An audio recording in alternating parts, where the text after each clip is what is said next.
അയോധ്യയിലെ രാജാവായിരുന്ന ദശരഥന് പട്ടമഹിഷിയായ കൗസല്യയിൽ ജനിച്ച ആദ്യ പുത്രനാണ് രാമൻ. ഹിന്ദുമതത്തിൽ രാമനെ മര്യാദാ പുരുഷോത്തമനായി കരുതുന്നു. നന്മയുടെ ദൈവമായും ശ്രീരാമനെ കരുതുന്നു. ലക്ഷ്മിയുടെ അവതാരമായ സീതാദേവിയാണ് പത്നി. ഉത്തമ സ്ത്രീയായി സീതയെ കരുതുന്നു. ഭരതൻ, ലക്ഷ്മണൻ, ശത്രുഘ്നൻ എന്നിവരായിരുന്നു രാമന്റെ സഹോദരന്മാർ. ശിവന്റെ അവതാരവും മഹാബലവാനുമായ ഹനുമാൻ ശ്രീരാമന്റെ ഭക്തനും ദാസനുമായി വിശ്വസിക്കപ്പെടുന്നു. ഹൈന്ദവ വിശ്വാസപ്രകാരം രാമചരിതവും ജീവനവും ധർമ്മത്തിന് ഉദാഹരണമാണ്. ഉത്തമ പുരുഷനും പൂർണ്ണ മനുഷ്യനുമായിരുന്നു രാമൻ. ദശരഥ മഹാരാജാവ് കൊടുത്ത ശപഥം മുൻനിർത്തി കൈകേയി ആവശ്യപ്പെട്ടു തന്റെ മകനായ ഭരതനെ രാജാവാക്കണം, ശ്രീരാമനെ 14 വർഷം വനവാസത്തിന് അയക്കണം എന്നുള്ളത്. പത്നി സീതയ്ക്കും അനുജൻ ലക്ഷ്മണനും രാമനെ പിരിഞ്ഞിരിക്കുവാൻ കഴിയാത്തതുകൊണ്ട് 14 വർഷത്തെ വനവാസത്തിന് രാമനൊപ്പം പോവുകയും ചെയ്തു.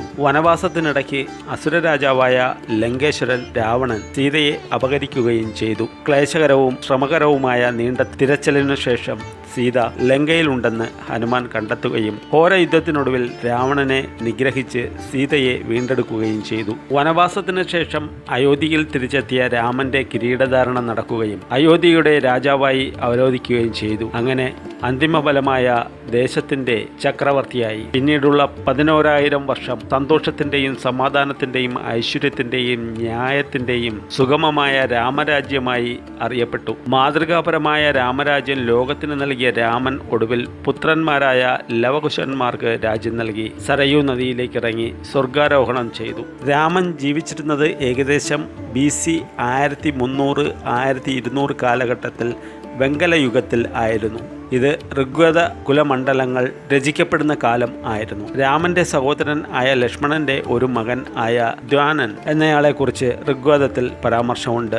രാമനെക്കുറിച്ചും പരാമർശമുണ്ട്. ദശരഥ രാജാവിന്റെ ഭാര്യ സഹോദരൻ ആയ രാജാവ് ദിവോദാസനും അദ്ദേഹത്തിന്റെ പൗത്രൻ ഉദാസും ഋഗ്വേദത്തിൽ ധാരാളം പരാമർശിക്കപ്പെടുന്ന വീരന്മാരാണ്.